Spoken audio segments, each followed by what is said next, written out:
Музо Хайриді шақырып алып, сен Налянның тең емессің. Сен оны алдадың, енді қай бетіңмен Наляннан мүмкіндік сұрамақшысың. Хайри, Седат 1000 мәрте қателескен кезде оған мүмкіндік берілді ғой, ал неге маған мүмкіндік берілмейді? Себебі мен көроғлы емеспін, бай әулеттен емеспін, сол үшін бе? Мен Налянның кешірімін алу үшін барлығын істеймін деп Хайри орнынан кетіп қалады. Биллур Налянға, сен шынымен де көроғлы отбасына бармақшысың ба? Онда Седат болады ғой. Налян, Седат болса не болыпты? Енді өмір бойы бет көріспей өтеміз бе? Бұл қуанышта олардың жанында болғым келеді.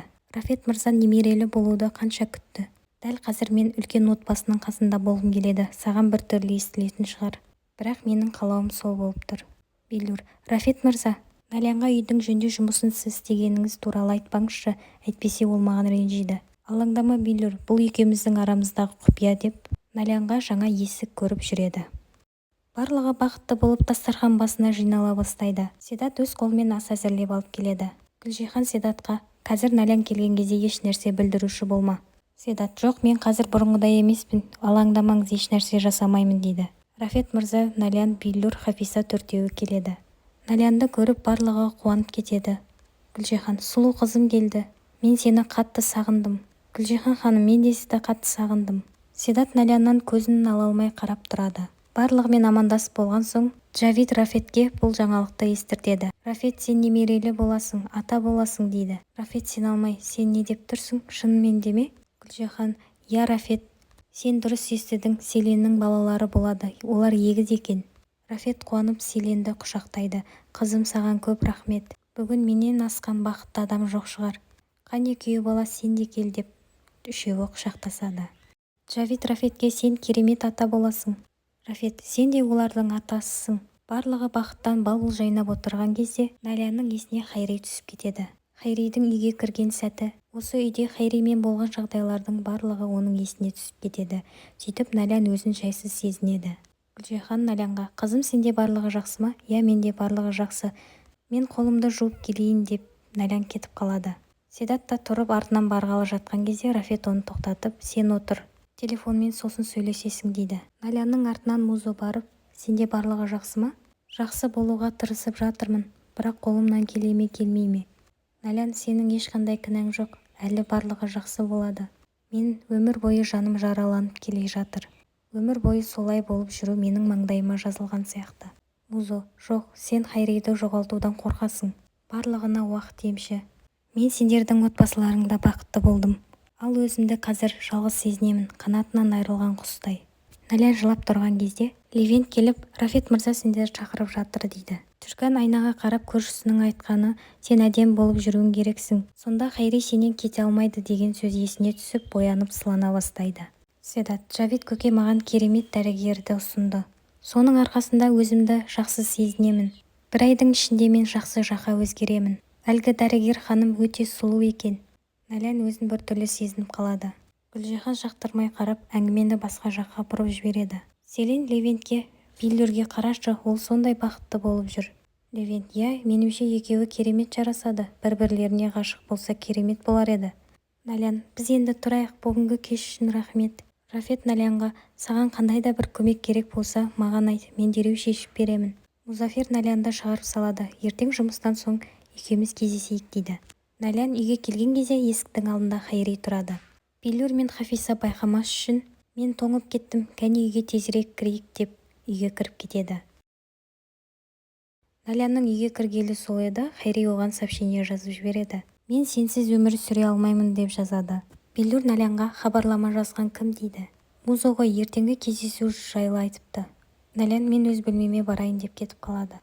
Налян анасының айтқандарын есіне түсіріп, сен бөтен еркек атаулыға жоламауың керек деген сөздері құлағынан кетпейді. Налян Хайриге, сен өтірікшісің, әйеліңді де алдадың, мені де алдадың. Сені енді ешқашан көргім келмейді деп жазып жібереді. Хайри, мен өтірікші емеспін, мен саған оны дәлелдеймін деп кетіп қалады. Хафиза Налянның бөлмесіне кіріп, әкесінің берген қобдишасын алып келеді. Мынау сенің әкеңнен қалған қобдиша. Өзің дайын болған кезде ашып қарарсың. Мұнда сенен жылдар бойы жасырылған барлық шындық бар. Маған ренжімессің. Налян, жоқ, мен саған ренжімеймін дейді. Налян қобдишаны ашқанда қызыма деген хатты көреді. Жоқ, енді менің әрі қарай күшім жоқ. Бұны кейін көрермін деп қойып қояды. Седат жалғыз өзі бөлмеде мүсінге қарап сөйлейді. Көресіңдер, мен әлі өзгеремін, мен осы бөлмеге Налянды әлі қайтарамын. Қарада тұрыңдар деп өз-өзімен сөйлеседі. Хайри үйіне келеді. Түркан абыржып, қош келдің. Балалар ұйықтап қалды ма? Иә, ұйықтап қалды. Мен балаларға барып келейін, сосын екеуміз сөйлесуіміз керек дейді. Мен саған ас әзірлейін. Жоқ, Түркан, қажет емес. Түркан Хайриге қызының мектепте болған оқиғасын айтып жатады. Бірақ Хайри оны елемей, біздің ажырасуымыз керек дейді. Түркан жылап, әлгі әйел үшін бе? Сен оны қатты жақсы көресің бе?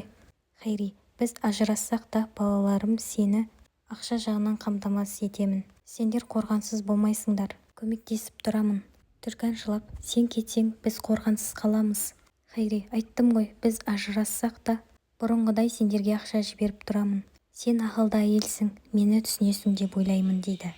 Таңертең Хафиза Налянның бөлмесіне кіріп, қызым, мен дүкенге бара жатырмын, саған еш нәрсе қажет емес пе? Жоқ, қажет емес. Хафиш, мен әлі хатты оқымадым дейді. Налянның есігін біреулер қағып келеді. Ашып қалса, Хайри және оның екі қызы тұр екен. Налян аң-таң болып қалады. Хайри, біз кірсек бола ма? Түрканның саған айтары бар екен дейді. Барлығы үйге кіріп отырады. Хайридің қызы, сіз ханшайым сияқты өте әдемісіз. Әкем айтып еді, бұл сіздің сүйікті шоколадыңыз екен. Біз сізге соны алып келдік, алыңыз дейді. Налян шоколадты алады. Қане Түркан, Налянға не айтпақшысың дейді Хайри. Налян қатты қобалжып кетеді. Түркан, мен күйеуімнен ажырасқым келмейді дейді. Хайри қатты ашуланып, сен не деп тұрсың? Кеше маған басқа әңгіме айтып едің ғой. Кеше біз не деп келістік? Ажырасамыз дедік қой. Неге соны айтпайсың? Қане айт Налянға ажырасамыз деп. Хайри ашуланып бар даусымен айқайлайды. Налян, Хайри, жетер енді. Тез менің үйімнен шық. Жоқ, шықпаймын. Ол маған кеше басқа әңгіме айтқан, ал енді басқаша айтып тұр. Балалар қатты қорқып кетеді. Сен біздің әкемізді алып қоймақшысың ба? Жоқ, әкелеріңді алып қоймаймын. Сенің отбасың қасыңда болады. Налян Хайриді жұлқып үйінен шығарып жібереді. Хайри, жоқ, мен бұны бұлай қалдырмаймын. Хайри, жоғал, сенің ешқандай хақың жоқ. Кет деп есікті жауып қояды. Налян балаларға, менен қорқудың қажеті жоқ. Сендер торт жейсіңдер ме? Мен сендерге торт алып келейін деп ас үйге кетіп қалады. Артынан Түркан келіп, саған көмек қажет пе? Осылай шу шығарғаным үшін сенен кешірім сұраймын дейді Түркан. Налян, жоқ, керісінше мен сенен кешірім сұраймын. Маған сенші, мен Хайридің үйленгенін жөнінде білмеппін. Егер білсем, мен оған сөйлемек түгілі оның қасына да жоламас едім. Түркан, мен де жақында екеуіңнің далада тұрғандарыңды көрдім. Налян, Хайри бұрыннан сондай ма еді? Жоқ, ол қыстақта барлығымызға қамқор еді. Мен оны қатты жақсы көрдім. Ол тіпті маған қол көтерген емес. Ал қалаға келіп оның ойы өзгерді. Хайри сыртта, Түркан шық бері деп айқайлайды. Налян шығып, сен енді оларды мазалама. Кет деп қуып жібереді. Түркан мен Налян бір-бірімен тіл табысып кофе ішпекші болады.